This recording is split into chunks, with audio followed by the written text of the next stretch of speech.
good morning. Meron tayong ride today. At medyo late na tayo nag-ride out dahil dyan lang naman tayo sa Tagaytay. Itong ruta natin is isa sa mga may hirap na pwedeng daanan sa Tagaytay papuntang Alisay. Yan ay ang Sungay. Kasama natin si Bri at atin muna. Ngayon, ang meet up natin doon na sa pinakamalapit sa amin, which is sa Conchu. Doon tayo dadaan paakyat ng Tagaytay. Kaya puntahan na natin. Time check, ride out tayo ng 7:28. Let's go!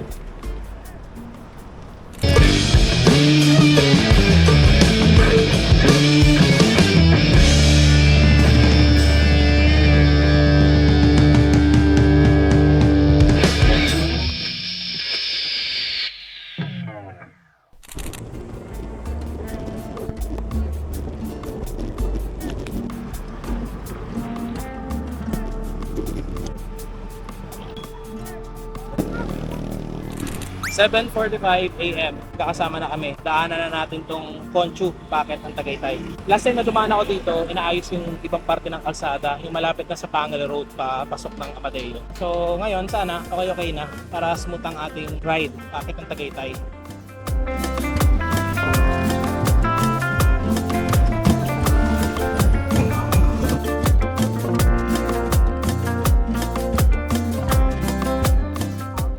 Dito na tayo sa Pangal Road. Ito ay isa sa mga magagandang parte ng Conchu to Amadeo Road kapag akit ka ng Tagaytay.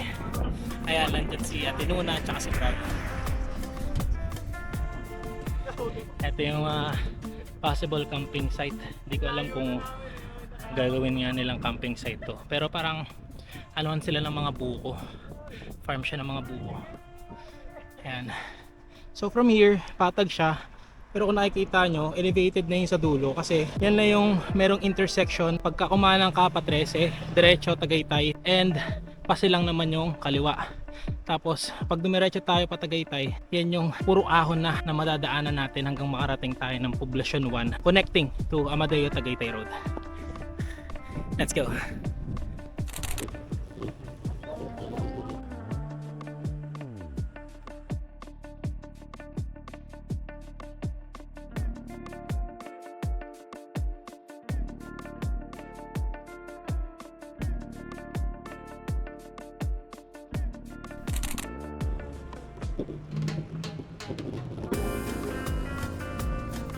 Papasok na tayo sa parte saan malapit na tayo sa ahon dito sa Amadeo. Pangal Road to. Tapos alam nyo malapit na kayo sa ahon kapag nandito na kayo sa sementeryo. Kung makikita nyo. Dito sa likod sila Bri. Saka si Ate Nuna. It's 10:14 AM. Napatagal kami dun sa kinikina namin. Sarap ng kwentuhan eh. Dito pa lang kita na yung ahon. Yan yung ahon. Dito na lang tayo dumaan.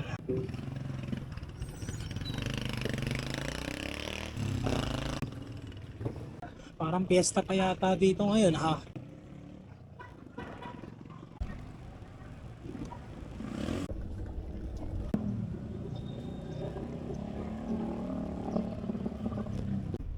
Ayun na. Yung road ng Amadeo Tagaytay. Pagpasok natin dyan, paakit na tayo ng Tagaytay.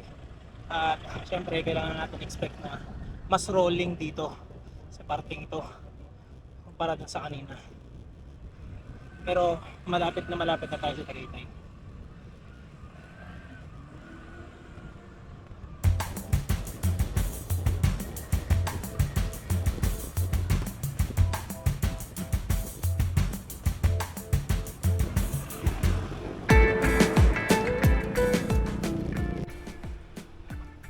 Meters away, nasa Tagaytay main road na tayo at ramdam na dito yung lamig ng hangin.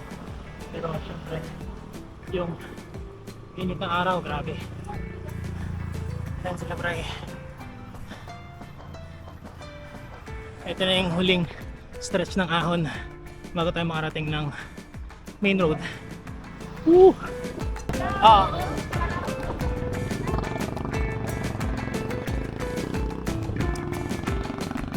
Kakadaanan natin sa intersection. Diretso tayo dito sa tumbok na pupuntang Sky Ranch para makita ni Ate Nuna ito skate park na merong BMX tracks. Tapos tsaka tayo lulusong papuntang Palibaran sa Tagaytay o dun sa may pinaka-rotonda. Meron pala tayong changes sa magiging ruta. Imbis na bumaba tayo sa Sungay, bababa tayo ng Sampaloc, tapos tsaka tayo aahon sa Sungay. So ganun ang mangyayari. Ayan sila. Pasok tayo dito sa ayan yung pababa oh. Hindi kaya dito lang. Lagi tayo dito nadaan pero ngayon lang ako pumasok dito mismo. Hindi mo matarik yung bababaan.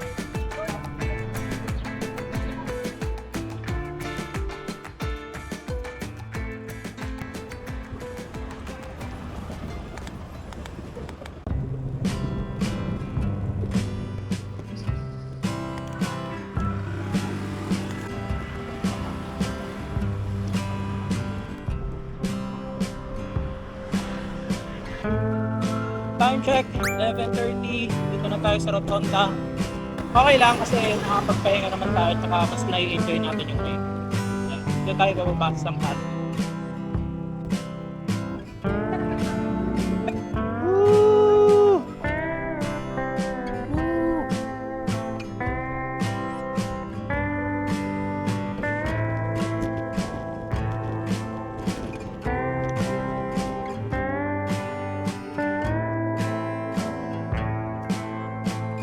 Dito tayo sa gitnang parte ng Sampaloc Descent.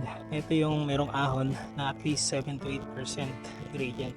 At madadaanan natin tong Alingay-Ngay Bridge. Maiksi lang to tapos lusong ulit.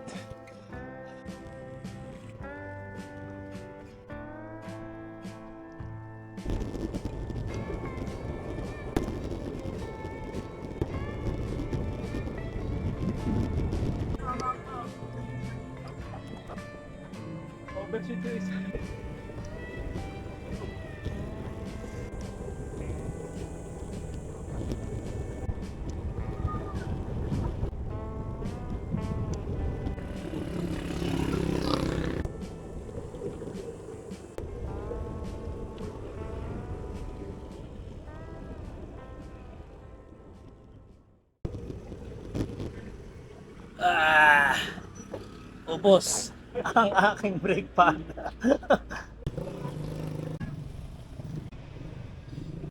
Dito na tayo sa Sampaloc, Talisay, Batangas. Hanap tayo ng makakainan bago tayo umahon sa Sungay. Baka kasi wala na tayo makainan dun sa taas habang naahon. Saktong-sakto, it's 12:30 PM.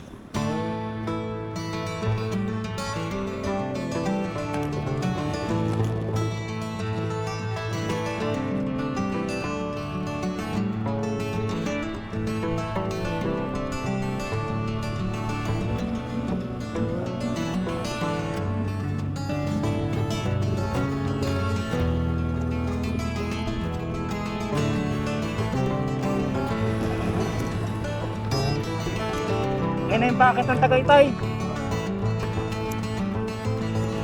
Dito na tayo sa packet ng Tagaytay. Nakakita kami ng kakainan. Kaya pala kahit Alphamart, sarado kasi brown out dito hanggang 6 PM. Currently, it's 12:53 PM. Ilang oras pa bago sila magkaroon ng kuryente. Ako, din ako kumain kasi busog pa ako dyan sa last na kinainan namin. Ang Ryan kumain.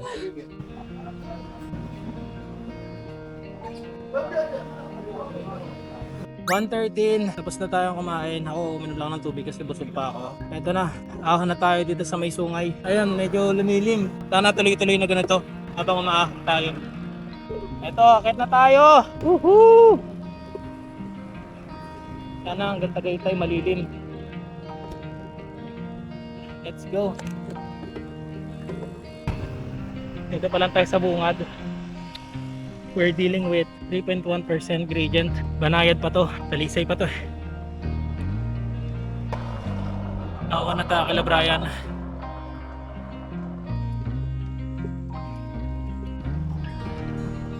%7% at umaakyat. Kaya na tumatarik ni Siko. We're approaching to that. Dito na tayo sa maximum ng gear ng hangin.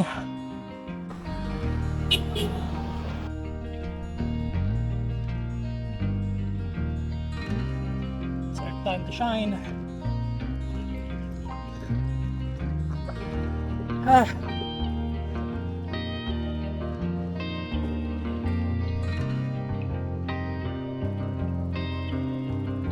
Mukhang mas matarik tong susunod. Pero kung kailangan magpahinga, magpapahinga ako. Alam ko naman di ako condition to finish this up na hindi bumababa sa saddle. Currently it's 10% gradient.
Malapit na.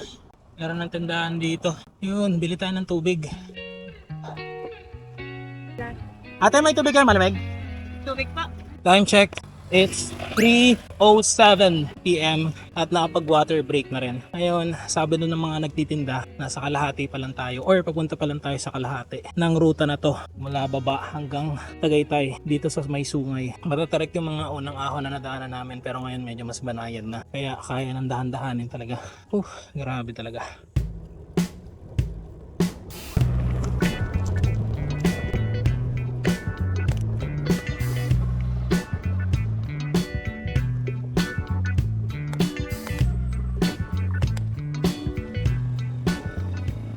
Finally, papasok na tayo ng Tagaytay. Ayan na yung arko na madalas natin nakikita sa mga nabablog. Hindi tayo masyadong makakabuelo dahil dito sa nagmamaniobra na to. Ayos lang. Pagod-pagod na rin eh. Dahil pagod na. Kailangan lang natin dahan-dahanin talaga.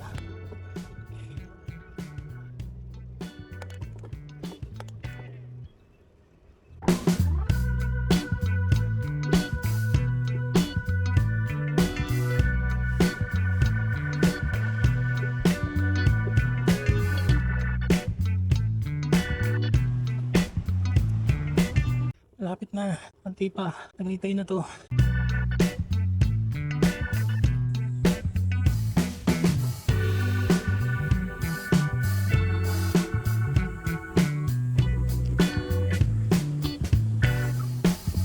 bahay, laging nakikita natin sa mga vloggers.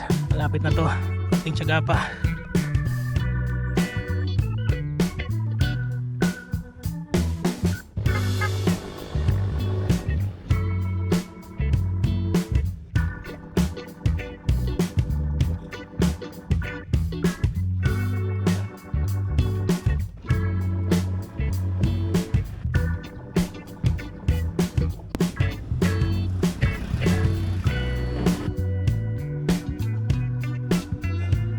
Grabe, natapos din namin.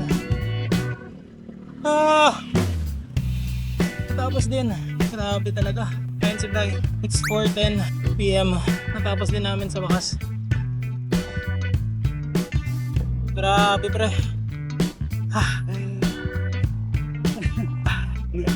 Congrats. Bagyo pa.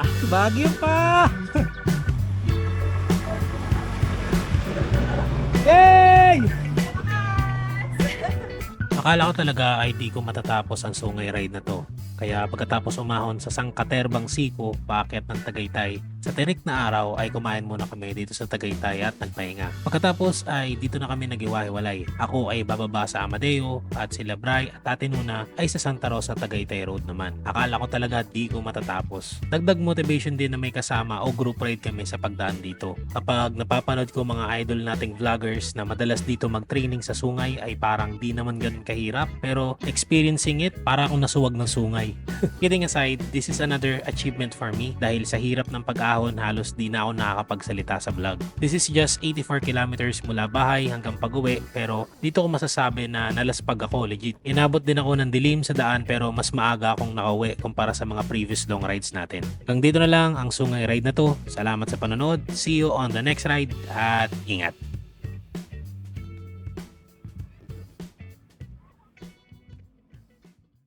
Hoy,